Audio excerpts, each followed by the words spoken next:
Halo semuanya, kembali lagi di YouTube channel Cerita Nupi di Cerita Seminggu Nupi episode keempat. Dan di hari ini aku akan ngobrolin soal rasanya kerja bareng suami. Oke, nah cerita Seminggu Nupi mungkin banyak yang belum tahu, nama aku Novia, biasa dipanggil Kak Nupi di Cerita Nupi, di mana aku menceritakan perjalananku menjalani gaya hidup berkelanjutan, gaya hidup ramah lingkungan, atau yang biasa dikenal dengan sustainable lifestyle. Nah, di Cerita Seminggu Nupi ini aku menceritakan berbagai hal, pengalaman dan insight yang aku temukan ketika aku kerja sama brand, ketika kerja sama pemerintah maupun NGO sebagai content creator. Kadang sebagai pembicara, kadang sebagai KOL. Yang kadang-kadang aku temui itu banyak banget insight-nya, pengalaman mereka, apalagi kalau misalnya startup tentang yang bergerak di industri ramah lingkungan.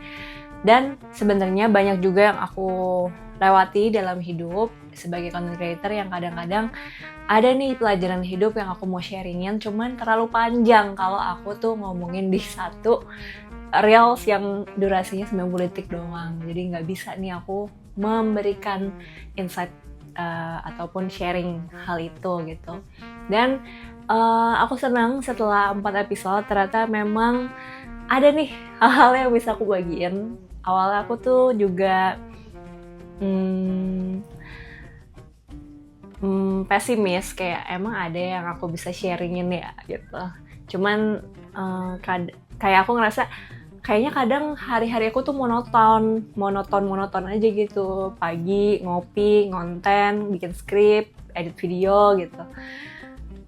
Kayak nggak bakal ada lagi nih kayak yang bisa diceritain. Ternyata setelah 4 episode, oh banyak juga ya yang aku sharingin gitu. Dan di minggu ini bahkan juga banyak yang terjadi gitu. Jadi begitu, jadi bikin aku juga semakin semangat. Kalau teman-teman juga dengerin video ini, please let me know kalau kalian suka sama video ini, supaya jadi bahan bakar aku juga untuk bisa terus ngonten Cerita Seminggu Nupi ini. Kita mulai di tanggal 7 Juli, hari Senin. Aku masih dalam kelas offline 200 yoga teacher yoga training. Gimana sih cara nyebutnya?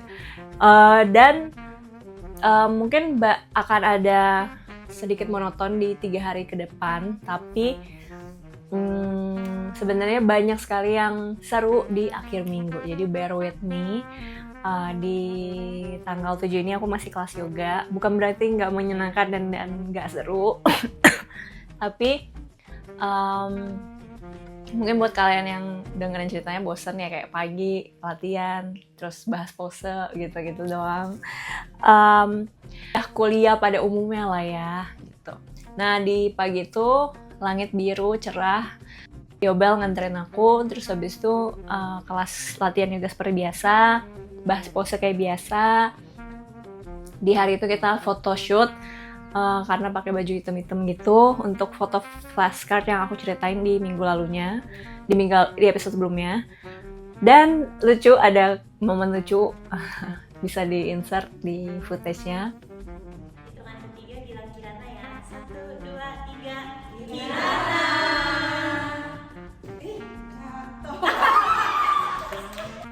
Dan udah mulai solid nih, kita udah mulai kenal orang-orang baru yang tadinya stranger jadi kenalan karena sefrekuensi soal yoga dan soal hubungan, bagaimana kita bisa dapat berhubungan sama tubuh kita gitu. Jadi sembari kita berlatih yoga sambil kita juga mengenal hidup kita sebagai manusia gitu. Seru.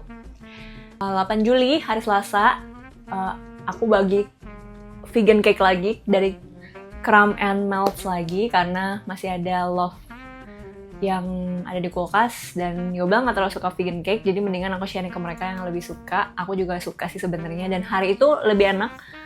Aku lupa namanya, kayak Love of My Life ya.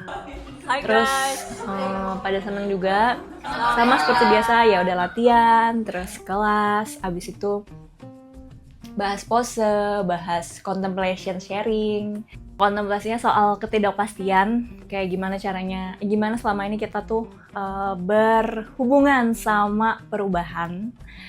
aku sharing soal ya kita harus sangat amat berteman sama ketidakpastian, karena ketidakpastian adalah hal yang paling pasti dalam hidup kita. Jadi itu yang hari itu aku dapatkan dan sharingkan. Lalu tanggal 9 Juli hari Rabu ini adalah hari yang cukup kaget karena tiba-tiba pada saat di tengah jadwalnya sama ya guys, jadi kayak gitu. Pas kita lagi makan siang, aku udah selesai makan siang, ada Kak Mary namanya, salah satu teman peserta juga. Dia nanya satu pertanyaan yang cukup kaget. Aku ditanyain sama orang yang baru kenal kayak gini, tapi aku sebenarnya senang ditanya sama Kak Mary ini. Jadi Kak Mary nanya, aku mau nanya Nov gitu, ngomongnya sangat lembut, seorang dokter, dan ya pokoknya kamu kayak lagi konsultasi sama dokter gitu. Nah cara ngomongnya kayak gitu. Terus orang Malang ya kalau nggak salah, jadi ada logat Jawanya juga. Terus aku mau nanya Nov gitu, ini lagi sepi gitu, cuma kita berdua kalau nggak salah. Terus dia bilang, dengan latar belakang kamu kayak gitu, kamu tuh memaafkan atau melupakan kejadian masa lalu kamu sama orang tua kamu gitu-gitu. Karena kan aku udah cerita di episode sebelumnya, aku sharing-sharing aja gitu. Terus dengan aku bisa ketawa, mungkin dia juga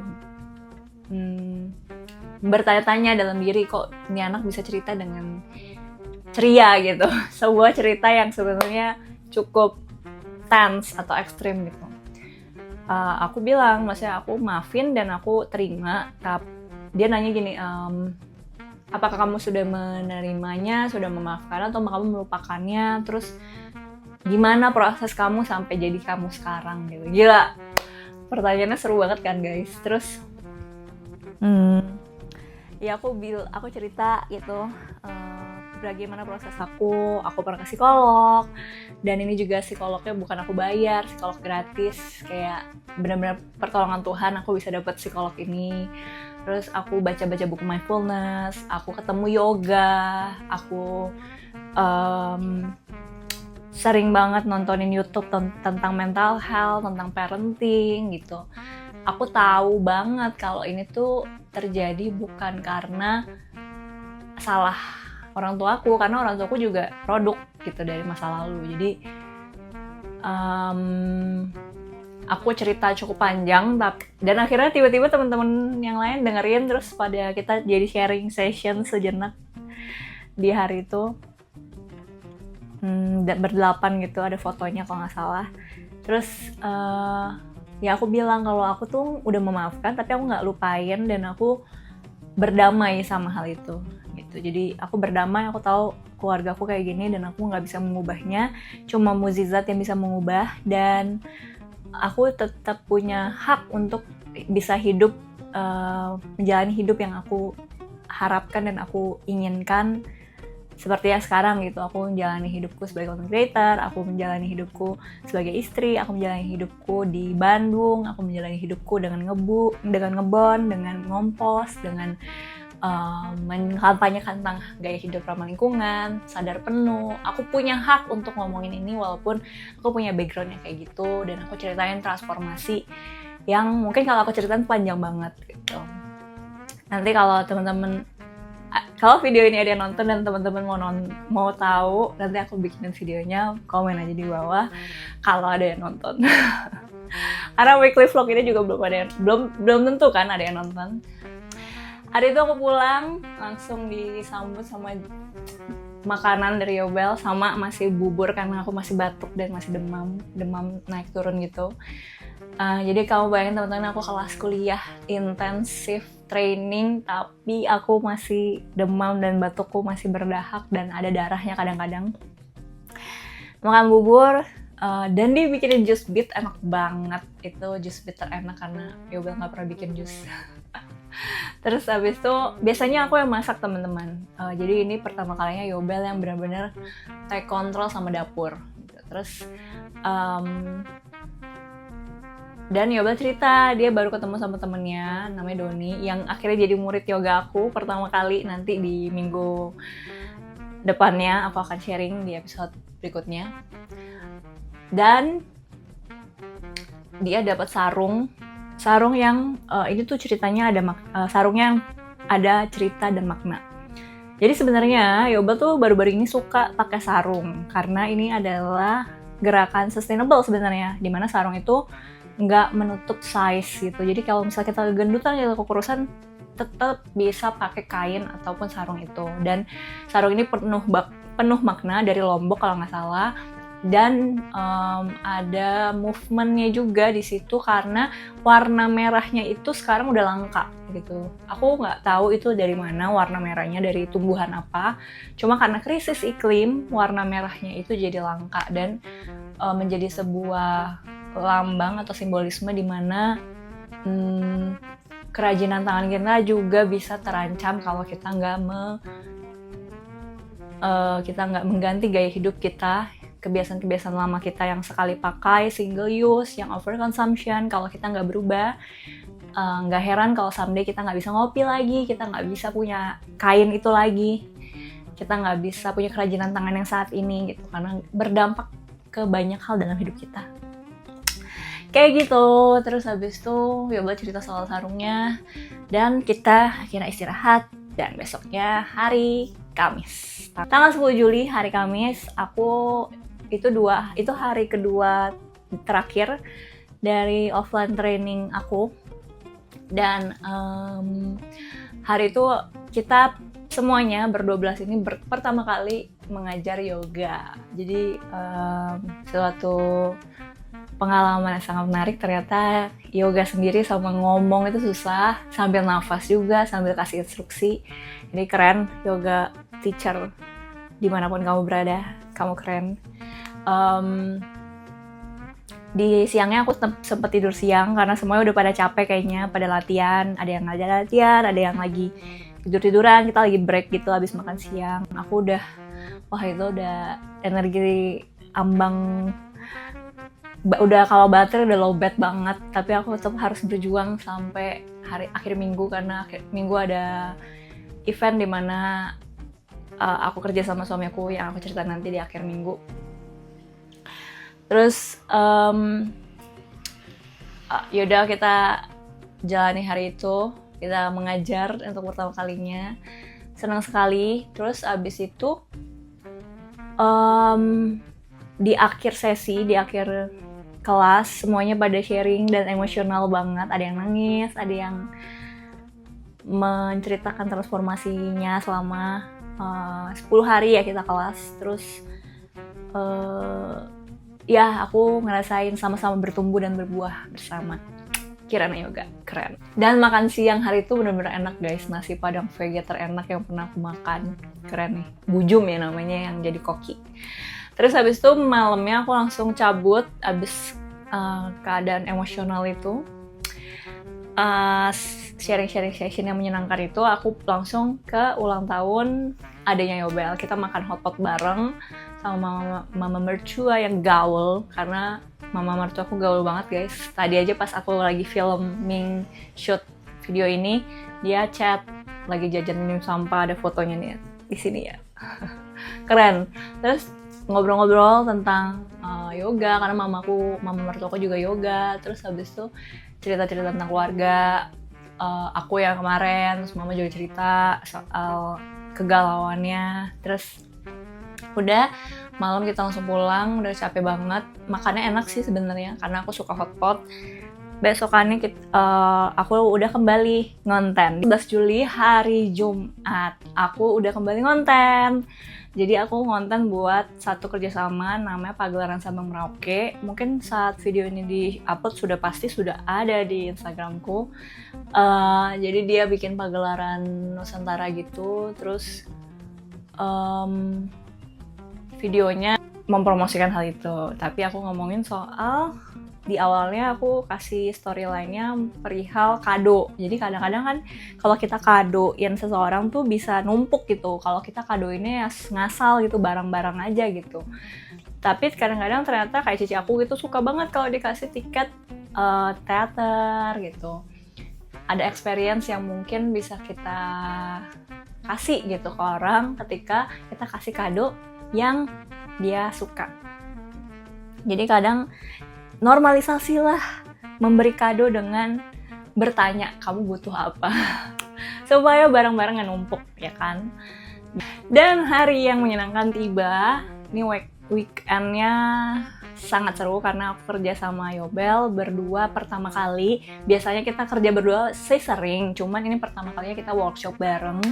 Biasanya kayak talk show doang, berdua diundang, ataupun ya pada saat aku ngonten, diundang brand, dia videoin gitu. Kadang-kadang aku hire freelancer videographer, tapi kadang-kadang Yobel kalau lagi bisa, kita prioritasin dia aja biar nggak usah expense yang tinggi.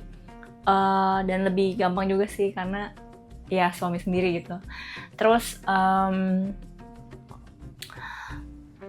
ini pertama kalinya kita workshop ngompos bareng, dan ini kolaborasinya sangat exciting karena sama Greenpeace, salah satu NGO yang sangat amat aku suka kontennya. Kita ada kolaborasi konten juga tentang generasi Z yang susah punya rumah saat ini. Ada di Instagram aku, udah di-upload, bisa teman-teman nonton, kolaborasi sama Greenpeace. Dan di paginya kita udah siap-siap mau naik Wush untuk pertama kali. Kenapa naik Wush? Karena kita diminta standby jam 10, padahal kita tuh udah nggak bisa lagi nih bangun pagi karena malamnya udah sampai kerja gitu kan. Kerjanya sampai malam maksudnya. Kita tuh punya jadwal kan setiap ini, kayak aduh ngebayangin kalau naik travel kayak kita nggak bakal fit nih gitu. Sebenarnya kita baru pertama kali naik Wush karena selama ini kita naik travel. Kenapa? Karena Wush itu sebenarnya ada masalah juga pada saat pembangunan, dan ini terkait sama lingkungan. Teman-teman bisa lihat di vlog aku yang di Reels, itu ada penjelasan sedikit tentang kenapa Yobel waktu awal-awal nggak terlalu suka naik Wush gitu, sampai sekarang sih. Jadi sebagai bentuk solidaritas Yobel ke teman-teman Walhi sebagai aktivis gitu ya. Karena ada banyak masalah lingkungan ketika Wush ini dibuat, dan harganya juga mahal, nggak tahu mau ditujukan sama siapa, bukan untuk masyarakat umum, pasti masyarakat menengah ke atas. Dan jauh juga sebenarnya secara akses. Di Padalarang kita harus naik stasiun dulu, dari stasiun kita naik feeder lagi gitu. Memang jadi nggak lebih capek karena kita nggak goyang-goyang gitu kan, kalau di mobil lebih capek gitu. Cuma kerasa sih memang praktis gitu, tapi harganya jadi 2 kali lipat kalau kita naik travel atau naik Wush gitu. Kayak gitu, aku bikin konten karena kan jarang-jarang naik Wush juga, ya udah kita maksimalkan dengan baik supaya kontennya visualnya bagus untuk kolaborasi sama Greenpeace. Aku bikin konten tentang generasi yang tadi aku ceritain, terus video-videoan tiap kali lagi pas momen-momen kosong selama perjalanan di Wush. Abis itu nyampe juga kita masih video-video di Wush, di Halim. Udah deh kita jalan, ya pas lagi OTW kita briefing soal materi PPT yang kemarin malam kita buat. Jadi PPT dibuat sebenarnya 2 hari yang lalu pada saat aku kelas-kelas yoga itu. Yobel yang buat, aku finishing. Terus ada sedikit debat gitu, kayak ini nih audiensnya kayaknya nggak bakal, maksudnya audiensnya tuh bukan akademisi gitu, audiensnya tuh bapak-bapak, ibu-ibu rumah tangga. Jangan pakai bahasa yang terlalu susah sayang gitu, aku bilang gitu. Terus Yobel kayak ya kita agak ada argue gitu. Terus di perjalanan dari Halim ke tempatnya Kampung Susun Akuarium, kita briefing dan latihan ngajar. Sesampainya di sana kita ngobrol sama temen Yobel. Ini semua teman-teman Yobel sih, maksudnya kan sesama aktivis, sama-sama kerja di NGO, saling kenal gitu kan. Jadi Yobel kan kerja sebagai climate officer di Gaia. Gaia ini punya aliansi jejaring tentang zero waste gitu, dan Greenpeace salah satu membernya.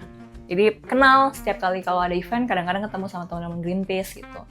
Ada salah satu temannya namanya Gopang, dipanggil Gopang. Kita ngobrol sama Gopang, ngobrol sama Raka juga, salah satu staff GP juga.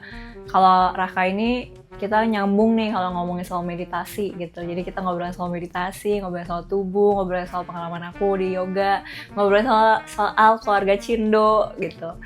Terus aku sempat ambil video selama di Greenpeace untuk kolaborasi konten itu. Abis udah deh kita makan siang minim sampah. dan baru kita mulai workshopnya. Sebelum workshop kita juga kenalan sama bapak dan ibu-ibu yang tinggal di rumah susun itu. Jadi mereka tuh sebenarnya adalah korban dari penggusuran dan akhirnya membuat sistem koperasi. Jadi sekarang mereka tinggal di sana dengan sistem koperasi di mana iuran-iurannya disetujui harganya sesuai dengan yang berkeadilan kayak gitu-gitu. Terus akhirnya kita workshop dengan keadaan outdoor yang cukup gersangnya di sana karena tanahnya juga ya makanya diajarin ngompos nih biar tanahnya bisa lebih subur gitu, karena sebenarnya sampah organik kan bisa bikin tanah kita jadi sembuh ya, yang tadi gersang dan merah kalau dikasih kompos bakalan subur dan jadi sejuk gitu karena ada tumbuhan-tumbuhan yang akhirnya tumbuh. Jadi aku pertama kali akhirnya workshop bareng Yobel dan ternyata seru, kayak aku saling melengkapi. Ketika udah mulai capek nih suara, Yobel bisa langsung backup, Yobel backup, aku bisa ngomong. Pas Yobel capek dikit aku yang gantian gitu. Jadi enak sih sebenarnya kayak gini. Mau workshop bareng tapi berdua lebih nggak lelah karena ada yang backup, saling backup gitu. Terus kita foto bareng. Sebenarnya sempat ngobrol-ngobrol juga sama videographer di Greenpeace, ngobrol sama tim Greenpeace juga. Tadinya diajak untuk makan malam bareng tapi aku benar-benar udah lelah banget dengan kesibukan 3 mingguku itu yang aku ceritain di episode sebelumnya ini. Jadi kayaknya ini waktunya untuk istirahat dan aku butuh untuk menyelesaikan deadline kerjasama sama brand yang menumpuk gitu. Ya salah satu Greenpeace juga karena aku mau selesain supaya minggu depan aku bisa lebih waras ya. Terus habis itu pulang kita langsung ke hotel. Itu sore kita naik bajai gitu, bajai yang dimiliki sama salah satu penghuni dari rumah susun juga.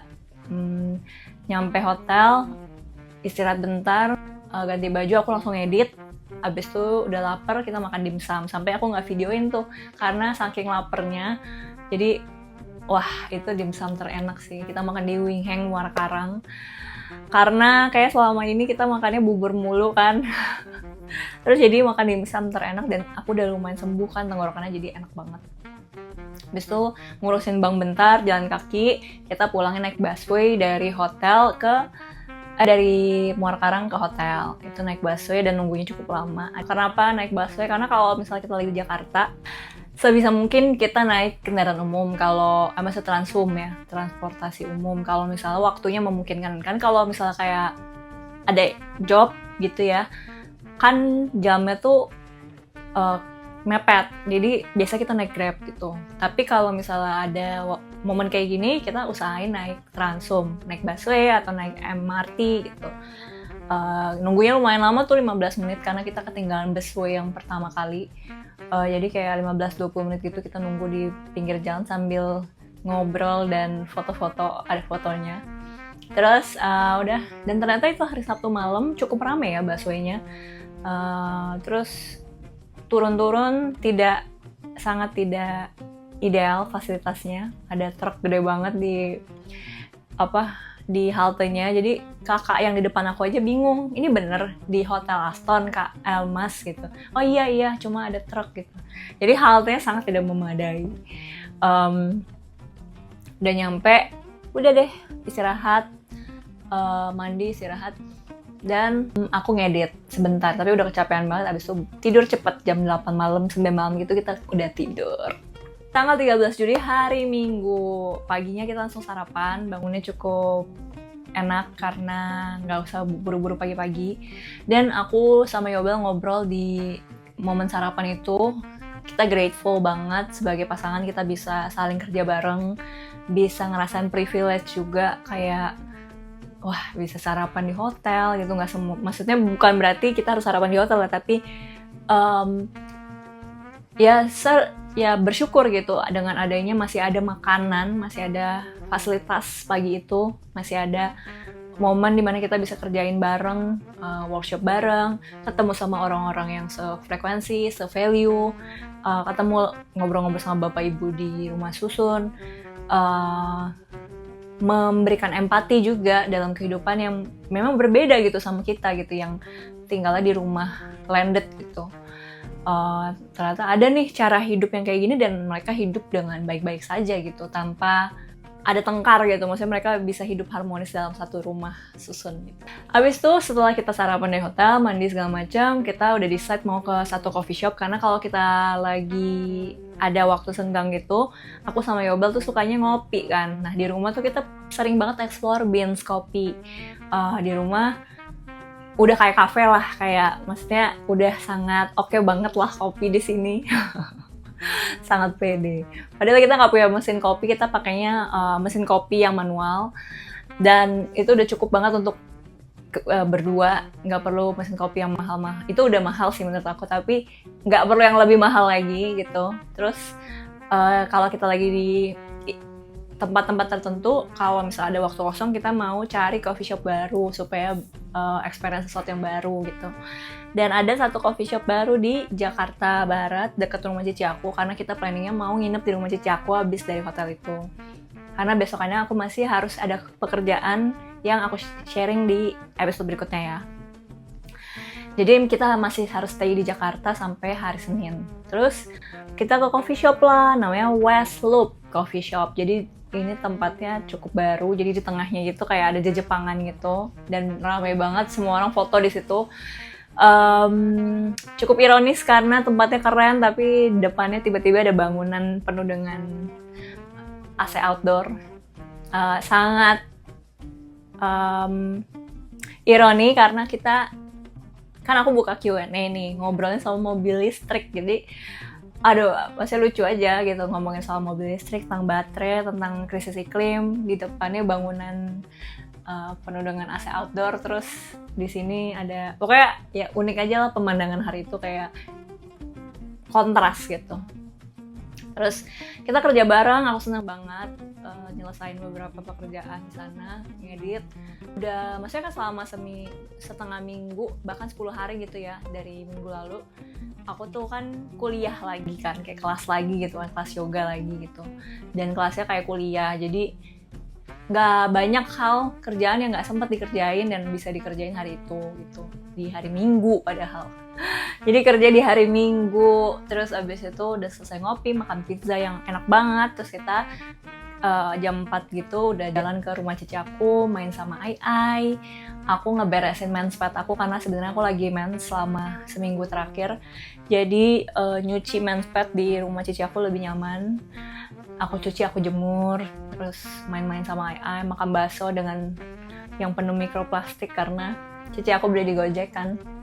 Kalau kayak gitu-gitu mah kita makan-makan aja sih, kayak maksudnya selama yang ada di kontrol kita kontrol, tapi kalau yang di luar kontrol ya kita tetap makan gitu, dan bakso tetap enak guys. Itu bakso favorit aku di Jakarta, namanya bakso Aan. Enak banget, cuma aku kayak nggak ada videonya karena udah saking lapernya. Jadi cici aku beliin, pas aku datang udah tinggal makan. Thanks to my sister, dia adalah makhluk terbaik dalam hidupku. Terus habis itu udah aku main sama Ai, malamnya aku ngedit video yang Greenpeace itu, selesain. Habis itu selesai ngedit tentang mens pad juga, balas-balasin Q&A hari itu. Dan akhirnya istirahat, jam 11 gitu udah tidur. Begitulah seminggu Nopi kali ini. Menyenangkan, banyak hal yang seru, apalagi di akhir minggu bisa kerja bareng suami, menurut aku itu juga anugerah. Dan aku kayak ngerasa, wah kamu yang sekarang lagi nyari partner hidup harus benar-benar berhati-hati. Kalau misalnya nggak sefrekuensi, bakal jadi neraka duluan kayaknya. Ya nggak sih guys? Jadi kadang-kadang kita berdua ya saling bersyukur lah ketemu dengan cara yang sangat lucu. Aku ketemu sama Yobel dari dating apps, ada di video YouTube aku yang di sebelum ini ngomongin soal kenapa kita bisa ketemu. Dan tanpa sadar kita berdua jadi teman kerja dan teman hidup, teman diskusi, bahkan teman ngajar workshop bareng, teman ngopi bareng. Dan ini bikin kita jadi makin happy, bahagia menjalani hari-hari kita, makin ada value yang makin ada visi yang perlu kita kejar bersama berdua. Kalau sendirian kan jadi lebih melelahkan ya, tapi kalau berdua jadi lebih menyenangkan. Seperti itu teman-teman. Jadi kamu nggak boleh cari pasangan hidup ngasal ya. Mungkin itu aja dari cerita seminggu episode kali ini. Kalau teman-teman ada yang mau kasih pertanyaan maupun ide-ide konten, please let me know di DM ataupun di komen di bawah. Terima kasih banyak sudah menemaniku minggu ini. Dadah semuanya, bye-bye. Have a mindful day.